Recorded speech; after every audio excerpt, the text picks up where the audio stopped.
जी, आपके घर बत्ती गुल हो जाती है तो क्या होता है? गर्मी और उमस से हाल बिगड़ जाता है। यही बिजली अगर घंटों तक ना आए तो क्या होगा? और यही बिजली अगर अस्पताल में गुल हो जाए तो अस्पताल का वो वार्ड जहां जन्म के बाद जच्चा बच्चा को रखा जाता है। नांगल चौधरी का सरकारी अस्पताल अंधेरे में डूबा है और नर्स साहिबा का कमरा बिजली से जगमगा रहा है।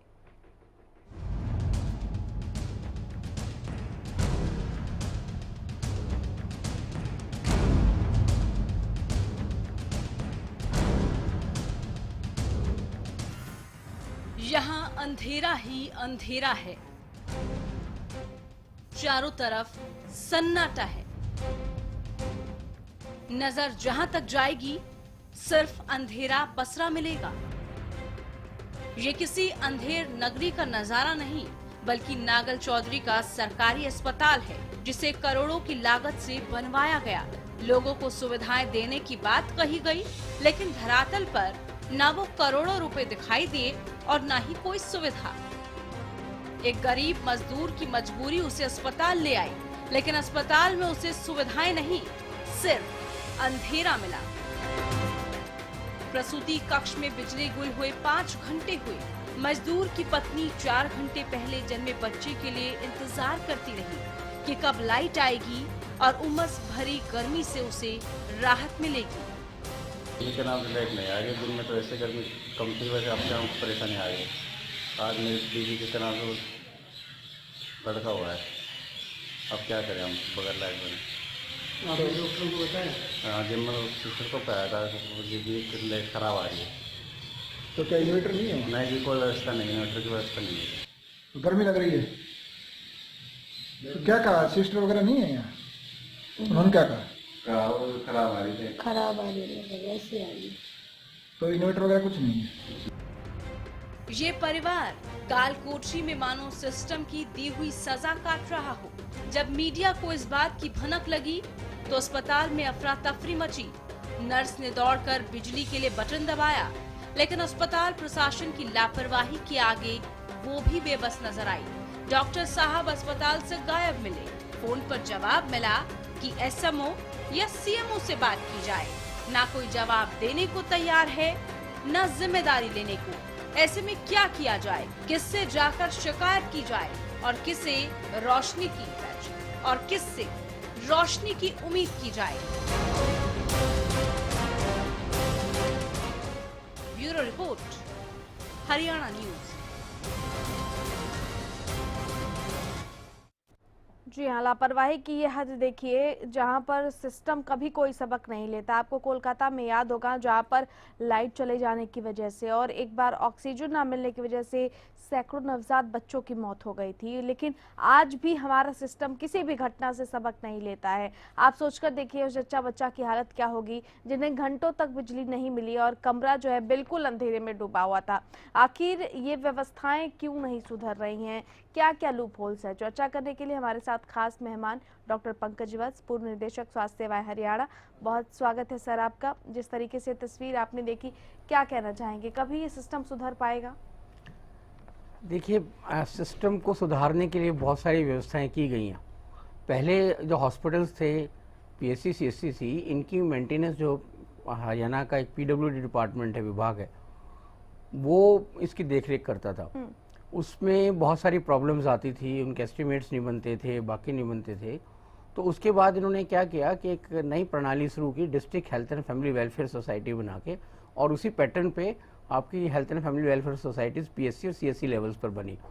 उनको डायरेक्ट पैसा जो है वो स्टेट से देना शुरू किया पीएससी सीएससी में, और उनको ये भी एम्पावर किया कि वो वहाँ के उनसे पीडब्ल्यूडी से ना करा के अपने स्तर पर health and family welfare society दे रहे, उनको एम्पावर किया गया।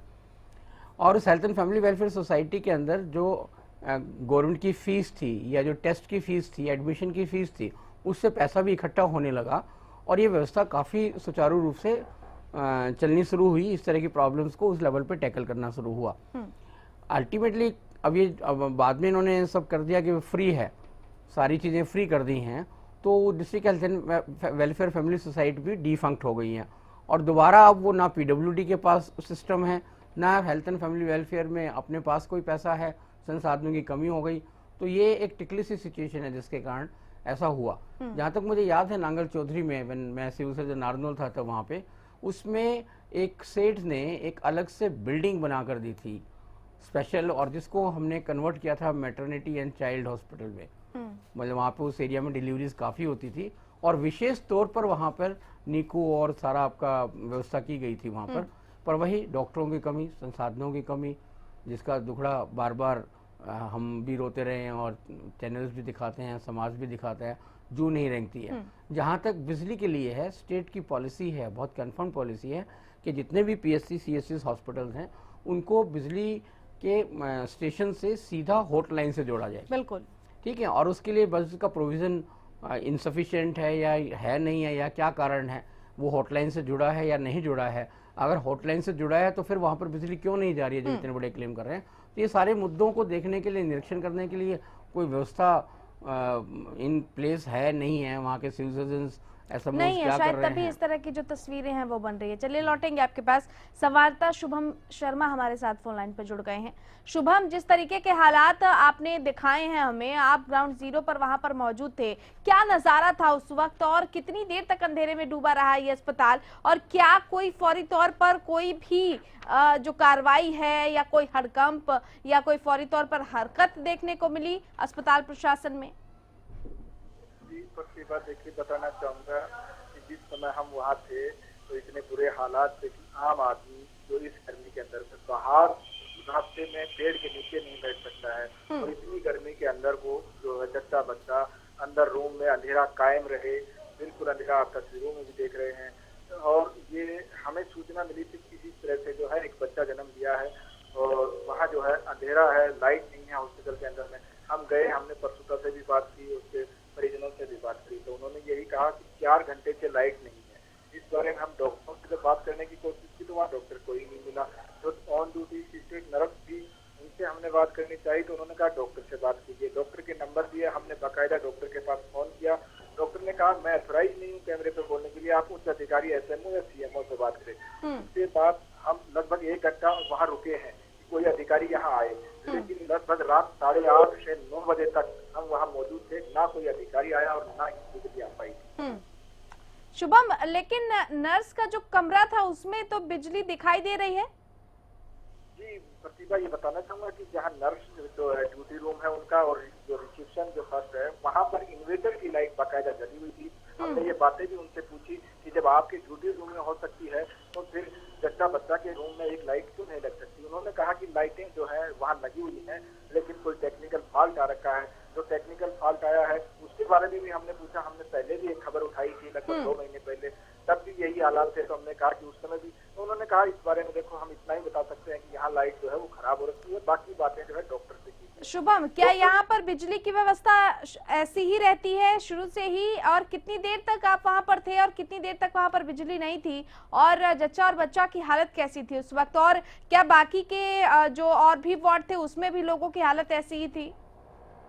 देखिए जच्चा बच्चा के पास हम लगभग 1 से 1.5 घंटे तक रुके हैं और उस समय उनका यही कहना था, क्योंकि वो लोग गरीब थे और गरीब के कारण, जो गरीबी के कारण वो पैसा प्राइवेट हॉस्पिटल में अफोर्ड नहीं कर सकते थे, इसलिए उन्होंने वहाँ डिलीवरी करवाई। हमने पूछा भी कि कैसा महसूस, उन्होंने कहा कि अब क्या करें, गरीबी है भैया, कम से कम यहाँ डॉक्टर नहीं तो नर्स की तो देखभाल में हम यहाँ हैं, जब पैसे होते तो हम भी प्राइवेट हॉस्पिटल में जा सकते थे। और लाइट की रही बात कि अभी जो पंकज वत्स जी बता रहे थे, ये एक जो नांगल चौधरी के ही लाला जी हैं, वैद्यनाथ चौधरी जी, उन्होंने सरकार, जब स्वास्थ्य मंत्री ने भी पहले कहा था कि कोई ऐसे दानवीर आए जो हमारे को जो हॉस्पिटल्स बना के देते हैं, हम उनमें फैसिलिटीज देंगे, तो नांगल चौधरी के दानवीर चौधरी वैद्यनाथ चौधरी ने जो है ये 4 करोड़ से ऊपर की लागत में हॉस्पिटल, जो देखने से बाहर से कोई नहीं कह सकता कि ये सरकारी हॉस्पिटल इतना बढ़िया सुंदर डिजाइनिंग से बना करके दिया है, लेकिन अब सरकार की कहाँ कमियां रह रही हैं जो कि उसको बरकरार नहीं रख पाया। और अब एक ही रोना है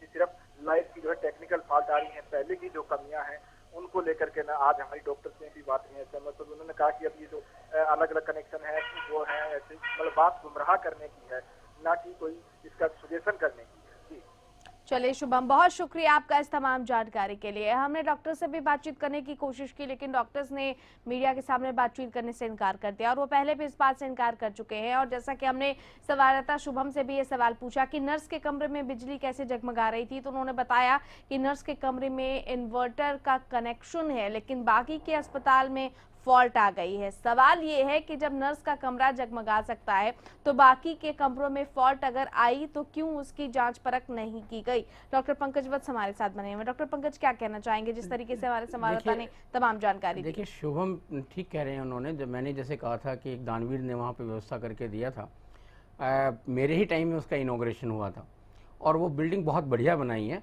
और उस बिल्डिंग में, उसी बिल्डिंग के अंदर ही डॉक्टर, स्टाफ नर्स के रहने की व्यवस्था भी है।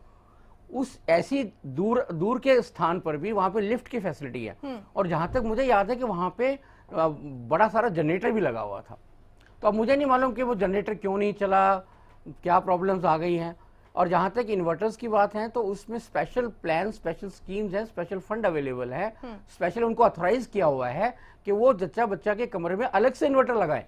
जैसे स्टाफ नर्स के कमरे में इन्वर्टर लगा था तो वहां भी लगा हुआ था। अब इन्वर्टर का होना नहीं होना, वो कॉन्टिन्यूस चलना नहीं चलना, वो इस तरह की छोटी जो व्यवस्थाएं हैं उसको दूर करना तो फिर लोकल एडमिनिस्ट्रेशन का ही काम है। और जहाँ तक डॉक्टर साहब ये कह रहे हैं कि जो मुझे अथराइज नहीं किया गया, वो उसके इंचार्ज हैं उस हॉस्पिटल के। अगर वहाँ पे व्यवस्था होती है तो वो उनकी जवाबदेही बनती है समाज को देने की। तो उनको अब सामने आके बोलना चाहिए था और अपनी व्यवस्था को ठीक करना चाहिए था। और ये जो है, आप गर्मी के माहौल में ऐसे वैसे ही जच्चा बच्चा बहुत परेशान रहते हैं और ऐसे टाइम में अगर वहाँ पे लिफ्ट से ऊपर नीचे आना पड़े, जाना पड़े, बगैर लिफ्ट के आना जाना पड़ेगा, बाकी करेगा, वो आपकी दिक्कत हो जाती है। उसको कंफर्टेबल जोन में रखना जरूरी है। बिल्कुल, सरकार की तरफ से तो सारी व्यवस्थाएं की हुई हैं, लोकल लेवल पे प्रॉब्लम्स है जो लोकल लेवल पे टैकल की जानी चाहिए। चलिए लौटेंगे आपके पास। हमारे साथ डॉक्टर मनीष इस वक्त फोन लाइन पर जुड़ गए हैं, जिनके बारे में कहा जा रहा है कि वो उस वक्त ड्यूटी पर थे। डॉक्टर मनीष, आवाज मिल रही है आपको? चलिए, लगता है कि फोन काट दिया डॉक्टर मनीष ने। और पहले भी यहाँ के डॉक्टर्स जो है वो बातचीत करने से इनकार कर रहे हैं साफ तौर पर। और लोकल लेवल पर आपने कहा डॉक्टर पंकज वत्स की ये समस्याएं जो हैं वो, जी आज बात कर रहे हैं नांगल चौधरी के सरकारी अस्पताल की, जहां अंधेरा कायम है, जहां पर बिजली घंटों गुल रहती है, जहां पर बिजली की व्यवस्था होनी चाहिए ताकि मरीजों को, जच्चा बच्चा को किसी तरह की कोई परेशानी ना हो। वहां घंटों घंटों बिजली गायब रहती है। अस्पताल प्रबंधन कुछ भी कहने और कुछ भी करने में सक्षम नहीं है। नर्स का कमरा इन्वर्टर के कनेक्शन से जगमगा रहा है, लेकिन बाकी के वार्ड के मरीज ऐसे ही बेहाल पड़े हुए हैं। डॉक्टर मनीष हमारे साथ फोन लाइन पर जुड़ गए। डॉक्टर मनीष, आवाज मिल रही है? डॉक्टर मनीष? हाँ जी मैम, बोलिए। कल आप ड्यूटी पर थे? हाँ जी मैम, था मैं ड्यूटी पे। डॉक्टर मनीष, घंटों बिजली गायब रही अस्पताल में और जच्चा बच्चा ऐसे ही गर्मी से बेहाल रहे, तमाम वार्ड के जो मरीज थे वो ऐसे बेहाल रहे। क्या अस्पताल प्रबंधन की तरफ से कोई वैकल्पिक व्यवस्था नहीं की गई है और नहीं की जानी चाहिए? ये जिम्मेदारी अस्पताल प्रबंधन की नहीं बनती? नहीं मैम, ऐसा नहीं है। हमारा जो हॉस्पिटल है वो हॉटलाइन से कनेक्टेड है और उसमें हमेशा 24 घंटे लाइट रहती है और जब वैकल्पिक व्यवस्था के लिए इन्वर्टर भी है यहाँ पे। मनीष, लेकिन हम जो तस्वीरें देख पा रहे हैं, हमारे संवाददाता वहीं पर मौजूद थे, कई घंटे तक वो वहां पर मौजूद थे, लेकिन कई घंटों तक बिजली गुल रही। नहीं मैम, कई घंटों के लिए नहीं, सिर्फ हाफ एन आवर के लिए। उस टाइम पे जब 1.5 घंटे हमारे संवाददाता ने वहीं का जायजा लिया, 1.5 घंटे तक कोई बिजली नहीं आई। डॉक्टर मनीष, जी मैम, थी लाइट, सिर्फ हाफ एन आवर्स के लिए नहीं थी और वो भी शायद कोई भी माइनर इलेक्ट्रिसिटी डिफेक्ट के कारण था। और उसके बाद एसएमओ सर को बता के। डॉक्टर मनीष, वहाँ की जो नर्स है उनका कमरा जगमगा रहा था बिजली की रोशनी से, वहाँ पर कोई फॉल्ट नजर नहीं आई लोगों को? अगर फॉल्ट थी अस्पताल में और पहले से ये पता था कि हाँ यहाँ पर फॉल्ट है, बिजली ऐसे जा सकती है, तो पहले से ही व्यवस्था क्यों नहीं की गई, उसे दुरुस्त क्यों नहीं करवाया गया? नर्स का कमरा जो है वो पूरे तरीके से जगमगाए और जो मरीज है, मरीज के परिजन है, वो ऐसे ही बेहाल रहे। नहीं मैम, ऐसी कोई बात नहीं है, सिर्फ हाफ एन आवर्स के लिए थी और उसके बाद इलेक्ट्रिशियन को बुला के बिल्कुल। मनीष, आप कितनी बातों को झुटलाएंगे? हमारे संवाददाता वहां पर मौजूद थे, तमाम तस्वीरें वहां की हमारे पास हैं, कितनी बातों को आप झुटलाएंगे वहां पर? खैर, क्या बिजली की बिल्कुल नहीं था। हमारे जो संज्ञान में है वो सिर्फ हाफ एन आवर्स के लिए थी और उसके बाद इलेक्ट्रिशियन। आपके संज्ञान में किसने ये बात लाई कि ये हाफ एन आवर के लिए गई थी? मैम ये तो स्टाफ नर्स से पता लगा था मुझे वहाँ पे। स्टाफ उसके आपका बाद- सच बोल रहा है, झूठ बोल रहा है? क्या आपने मरीजों के परिजनों से बातचीत की, उनसे आपने जानने की कोशिश की? आपका स्टाफ तो वही बोलेगा जो उनको बोलना है। आपने कभी मरीजों से या उनके परिजनों से बातचीत की कि कितने घंटे वो बिना बिजली के रहे? मैम मरीज यहीं पे रहते हैं, हम राउंड भी लेते हैं, उस टाइम लाइट आ रखी थी और ना तो हमारे आपने ये बातचीत की?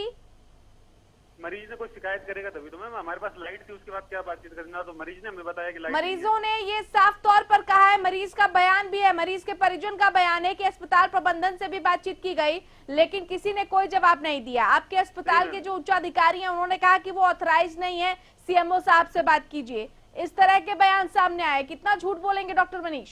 नहीं मैम ऐसी कोई बात नहीं है, मरीज ने ना कोई शिकायत की, मैं वहाँ पे प्रेजेंट था। लाइट सिर्फ हाफ एन आवर के लिए, इलेक्ट्रिसिटी माइनर डिफेक्ट। चलिए डॉक्टर मनीष, आपके पास रटा रटाया जवाब है और इसके अलावा आपके पास कहने को कुछ भी नहीं है और हम इससे ज्यादा आपसे कुछ सुनना भी नहीं चाहते हैं। फिलहाल शुक्रिया आपका हमारे साथ जुड़ने के लिए। डॉक्टर वत्स, देखा आपने किस तरीके से बात कर रहे हैं, जबकि संवाददाता ने साफ तौर पर ये कहा लूप होल्स कहाँ हैं, कमियां कहाँ हैं, और जब इस तरह के लोग ऐसी जवाबदेही से बचना चाहेंगे तो यकीनन लाजमी है कि व्यवस्थाएं ऐसी ही रहेंगी। नहीं, मैंने जैसे आपको कहा था कि हॉस्पिटल, मुझे याद है कि उसको हमने हॉटलाइन से जुड़वाया था उस समय, तो हॉटलाइन से जुड़ा हुआ है। जहाँ तक मुझे ध्यान है वहाँ पे बड़ा जनरेटर भी लगाया गया था और उसके बाद वहाँ की व्यवस्था के लिए उन्होंने फंड्स भी अवेलेबल कराते हैं वो जो आपके हैं वहाँ पे। तो इसलिए ये जो कह रहे हैं हाफ एन आवर का, बाकी इस तरह की कोई प्रॉब्लम है, अब ये तो कहना बहुत मुश्किल है अभी इनमें से कौन सच बोल रहा है क्या बोल रहा है, लेकिन प्रॉपर व्यवस्थाएं हैं वहाँ पे। और ये मुद्दा, चलो वहाँ नांगल चौथ भी तो हॉटलाइन से जुड़ा हुआ है। पूरे हरियाणा में बहुत सारे 90% इश्यूज, हेल्थ इश्यूज हैं जो हॉटलाइन से नहीं जुड़े हुए हैं आज की तारीख में भी। वहाँ पे तो और भी बदतर स्थिति है। बिल्कुल। नांगल चौधरी में तो जैसे उन्होंने कहा कि हॉटलाइन से जुड़ा हुआ है तो डायरेक्ट बिजली का कनेक्शन वहाँ से आ रहा है, तो वो तो पीछे से अगर लाइट नहीं आ रही होगी तो ही लाइट की प्रॉब्लम्स रहती हैं। लेकिन बहुत सारी ऐसी इंस्टीट्यूशंस हैं जहाँ पर ये व्यवस्था नहीं है, और जहाँ पर ये व्यवस्था ही नहीं है वहाँ पर अल्टरनेट व्यवस्था मान लो जनरेटर की करते हैं। बिल्कुल। एक बार हमें याद है कि हमने सारे इंस्टीट्यूशन में जनरेटर परचेज करके दिए थे वहाँ पे। अब वहाँ पे व्यवस्था क्या होती है कि जनरेटर चलता है डीजल से। अब डीजल खरीदने की प्रक्रिया, उसको मेंटेन करने की प्रक्रिया, ठीक है, उसमें इतनी सारी प्रॉब्लम्स आ जाती हैं कि जनरेटर होने के बावजूद भी वहाँ स्टाफ नर्स और बाकी उसका इस्तेमाल नहीं करते हैं, करते हुए डरते हैं। बिल्कुल। कि अगर ज़्यादा देर तक चला जाए, डीजल इस्तेमाल ज़्यादा हो गया तो क्वेश्चनिंग होगी। डीजल अगर मान लो पहले आप डीजल अपनी जेब से पैसे खरीदोगे, एडवांस नहीं दिया जाता, पहले आप खरीदोगे फिर उसके बिल सबमिट करोगे, वो अप्रूव हुआ नहीं हुआ तो क्या हुआ। तो वो चीज़ें मिलने के बावजूद भी इस तरह की प्रॉब्लम्स बिल्कुल, ये बहुत सारी खामियां हैं, बहुत सारी लूप होल्स हैं। बहुत शुक्रिया डॉक्टर पंकज वत्स, आपने इस खास चर्चा में हिस्सा लिया। देखना यही है कि ये तमाम लूप होल्स आखिर कैसे भरे जाते हैं और क्या इसी तरीके से मरीज और उनके परिजन बेहाल रहेंगे या स्वास्थ्य मंत्री इस तरफ कोई ध्यान भी देते हैं। खास खबर में फिलहाल इतना ही। नमस्कार।